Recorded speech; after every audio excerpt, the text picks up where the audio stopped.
Officer આપનું નામ, આપની ડેસિગ્નેશન? સમીપ દેસાઈ, ફૂડ સેફ્ટી ઓફિસર.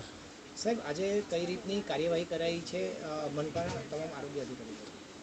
આજે શ્રાવણ મહિનામાં લોકો ઉપવાસ કરતા હોય છે, તેને અનુલક્ષીને શહેરના 8 ઝોનની અંદર 8 જુદી જુદી ટીમો બનાવીને વહેલી સવારથી આજે ફરાળમાં ઉપયોગમાં લેવાતી ખાદ્ય ચીજ વસ્તુઓના તેમજ ફરાળી લોટના સેમ્પલ લેવાની કાર્યવાહી કરવામાં આવી રહી છે.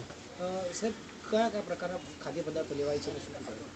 દરેક પ્રકારના ફરાળી લોટ, રાજગરાનો લોટ, સિંગોડાનો લોટ જેવા અલગ અલગ પ્રકારના ફરાળી લોટની સેમ્પલ લેવાની કામગીરી કરવામાં આવી રહી છે. શું કરાશે પછી આમ? આ સેમ્પલ લઈને પબ્લિક હેલ્થ લેબોરેટરી ખાતે ચકાસણી અર્થે મોકલવામાં આવશે અને જો લેબોરેટરીનો રિપોર્ટ નેગેટિવ આવશે તો તે વિક્રેતા ઉપર કાયદેસરની કાર્યવાહી કરવામાં આવશે.